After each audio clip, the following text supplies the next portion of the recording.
X.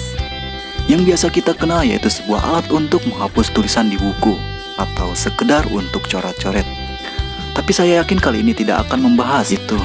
Tapi yang akan kita bahas yaitu band Type X yang hingga kini masih terus eksis. Para Skapobia ini terdiri dari 6 orang personil, yakni Tresno Riyadi sebagai vokalis, Yos sebagai gitaris, Billy gitaris, Anto trombon, Miki basis, dan Ari Harjo sebagai drummer. Nah, sebelum lanjut ke pembahasan berikutnya, seperti biasa yang belum subscribe, yuk kita tekan tombol subscribe, like, komen, dan share.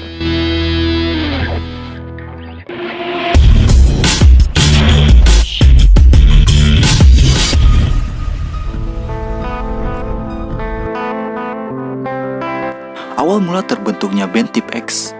Sebentar Joy, kita bahas dulu sedikit musik genre ska.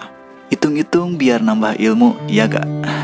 Just info nih cuy, sejarah ska sendiri berasal dari Jamaika. Ya, itu terjadi pada tahun 1950-an. Dan tahukah kalian, ska ini menjadi cikal bakal reggae dan rocksteady. Nah, mengapa diberi nama ska? Ska diambil dari bunyi kocokan rhythm gitar musik ska yang selalu mengarah ke atas. Dan dalam penyebarannya, musik ska juga mengalami perkembangan ke seluruh dunia, termasuk Indonesia yang kita dengar sekarang. Nah, jadi gitu sob. Kembali lagi ke Type X. Awal mula seperti kebanyakan band pada umumnya yang suka nongkrong-nongkrong dan hobi dalam bermusik, akhirnya sang penggerak Tresno Riyadi inisiatif membuat band bersama teman-temannya. Mungkin daripada nongkrong-nongkrong gak jelas, mending buat band yang lebih produktif. Namun yang pasti mereka membuat band, stepnya adalah bisa nggak bikin lagu sendiri. Itu awalnya seperti yang diucapkan Tresno. Kemunculan ketika itu namanya bukan Type X, melainkan Hitmaster. Di setiap acara musik atau di festivalan sering membawakan lagu-lagu mancanegara. Salah satunya milik Red Hot Chili Pepper. Akhirnya pada bulan September tahun 1995 mereka mengganti namanya menjadi Type X yang mempunyai arti dan filosofi tersendiri, yaitu tipe beda dari yang lain. Kita mau jadi band yang beda, ucap Tresno.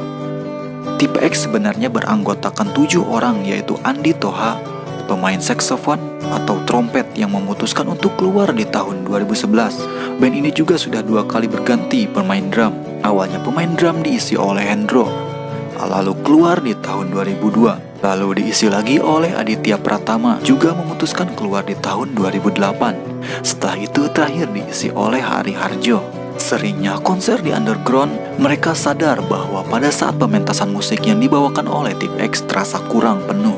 Lalu mereka sepakat untuk menambah seorang gitaris lagi untuk rhythm gitar, yaitu Irul. Setelah Irul masuk, Type X tidak lagi membawakan lagu-lagu luar, tetapi mulai mencoba memainkan suatu aliran baru yang ketika itu masih asing dan gak begitu dikenal di Indonesia, yaitu bergenre ska. Lagu-lagu ska yang mereka bawain ketika itu adalah lagu milik band ska luar, yaitu Voodoo, Glow School, dan Operation EP. Mereka juga mulai belajar untuk membuat lagu-lagu sendiri dan rajin manggung di festival pentas musik dan panggung underground. Waktu itu Type X pernah menjadi juara band favorit di festival musik alternatif. Saat itulah Type X dijuluki Raja Pensi. Supaya nuansa ska lebih kerasa, mereka pun mulai menambah personil untuk posisi brass section, yaitu Andi pada trompet dan additional player untuk trombon yaitu Billy. Mereka akhirnya membuat beberapa demo lagu.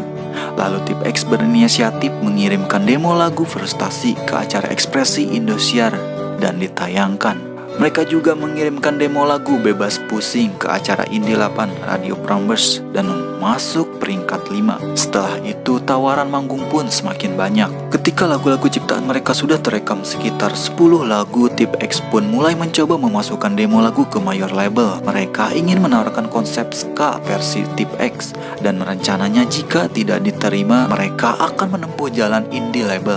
Mereka tidak menyangka musik Type X akhirnya tembus juga ke industri rekaman pada awal akhir dekade 90-an.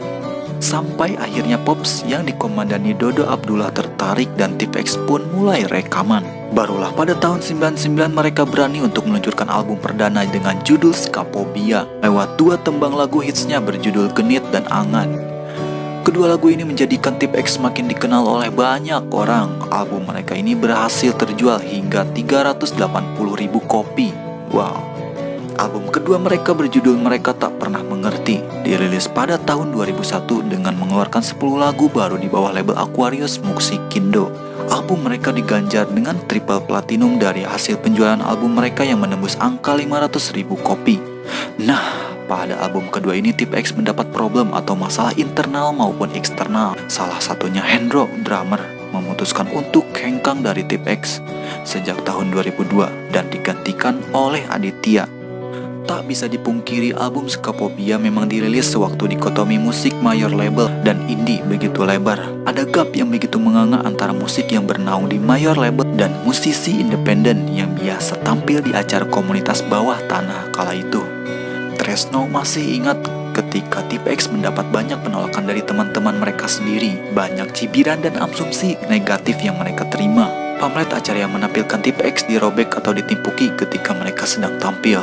Seperti ada anak yang dianggap mau keluar rumah, terus keluarganya merasa kok tidak sama kita lagi. Dulu mungkin karena itu bentuk cinta dan rasa sayang mereka bersama kami, kata Tresno saat berbincang. Tip X mengalami fase di mana sebuah grup indie yang kemudian direkrut label besar mendapat cap pengkhianat.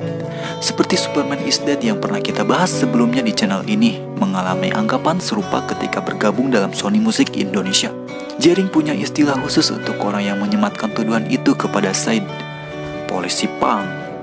Band ska sebelum banyak dikenal publik lalu akhirnya dikenal. Dulu mainnya di acara komunitas, sekarang lain. Kami kaget kok sampai segininya. Awalnya memang berat juga, kami tidak pernah berpikir untuk mengkhianati mereka, tapi itu resiko dari pilihan kami, katanya. Pergolakan itulah yang menjadi alasan Tip X memberi judul album keduanya dengan memberi judul Mereka Tak Pernah Mengerti. Tip X hendak membuktikan bahwa ketakutan dan asumsi mereka tidak sepenuhnya benar. Kami ingin mereka tahu kalau kami tidak seperti yang mereka takutkan. Mau kami independen atau di mayor label, kami masih bisa tetap idealis sama apa yang kami anggap benar dan kami jalani selama ini, imbuhnya. Memicu kehadiran band ska lain ke permukaan. Label-label besar lain merilis band ska yang kemudian sempat menjadi tren kala itu. Sebut saja Purpose Tiger Clan, Noin Ballet, atau Jun Van Gungfo. Ada yang bertahan, ada juga yang karam. Super Surprise menjadi judul album ketiga mereka yang dirilis pada tahun 2003 lewat single Karena Cemburu, Pacar Yang Baik, dan Gombal. Mereka ini mendapat banyak pujian karena berhasil mendapat respon positif dari penggemarnya. Bersamaan dengan hari ulang tahun band mereka yang ke-10, Tip X meluncurkan album keempat dengan judul Diskografi Hitam Putih. Dalam album ini Tip X menjagokan salah satu lagu mereka yang berjudul Kamu Enggak Sendirian. Album ini habis terjual di pasaran dengan angka 120.000 kopi. Setelah album terakhir yang dirilis pada tahun 2005, barulah tahun 2007 mereka kembali mengeluarkan album baru dengan judul A Journey. Dalam album ini mereka banyak mengaransemen lagu-lagu lawas seperti lagu Sakit Hati, Salam Rindu, Mawar Hitam, dan Genit. Walaupun banyak terdapat lagu-lagu lama, album ini juga berhasil terjual dengan angka 120.000 kopi. Di tahun 2009, Tip X mengeluarkan album baru yang berkolaborasi dengan penyanyi asal Kanada, Chelsea Baker, untuk menyanyikan salah satu dari lagu mereka. Album ini diberi judul Festival Perasaan dan menjagokan lagu mereka yang berjudul Ciuman Pertama. Hampir 3 tahun vakum dalam mengeluarkan album baru, barulah di tahun 2012, berbekal pengalaman manis dan pahit mereka, kini Tip X merilis single terbaru yang berjudul Boy Band, bawa bendera Offbeat Musik Indonesia sebagai label dan manajemen mereka. Single ini adalah sebuah single pembuka untuk album ketujuh mereka, Seven, yang dirilis tahun 2012 juga oleh Offbeat Musik Indonesia. Baru Tip X berharap album terbaru mereka dapat memuaskan kerinduan ex-friend penggemar Tip X di seluruh Indonesia.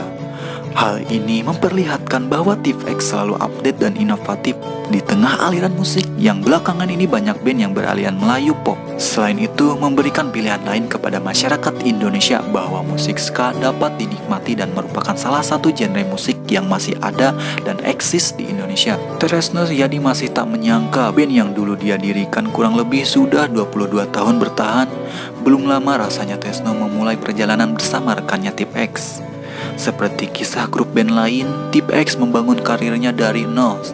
Sempat juga bangkrut selama 5 tahun, sempat pula ingin bunuh diri, dan juga biasa ditolak banyak label hingga diminta mengubah musik mewarnai awal-awal perjalanan mereka.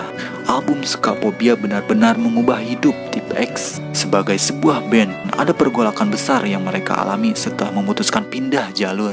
Kini dikotomi musisi mayor label dan independen dirasakan Tresno sudah tidak relevan lagi. Type X pun sudah tidak lagi bergabung dengan Aquarius Musik Indo. Mereka kini tergabung dalam label independen Bahaya Records. Sejauh ini mereka sudah memiliki 7 album dan sedang menyiapkan album ke-8. Sebelum merilis album ke-8, Type X meluncurkan lagu Cerita Tahun Lalu. Kami dari dulu awalnya semua did it yourself. Semuanya serba sendiri. Kita sudah punya rekaman, rencananya mau produksi sendiri. Setelah tahu bedanya mayor label dan indie label tipis, ternyata bedanya mungkin hanya jalur distribusinya lebih luas dan promosinya lebih masif. Tapi di era digital sekarang semua bisa kita kerjakan sendiri, katanya.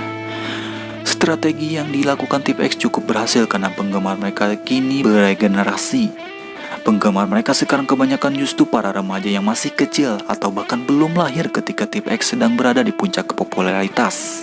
Kita suka kaget juga melihat penggemarnya masih pada ABG. Kita pernah diundang pensi SMP, tapi mereka nyanyi. Kadang kita merasa aneh dan bingung juga.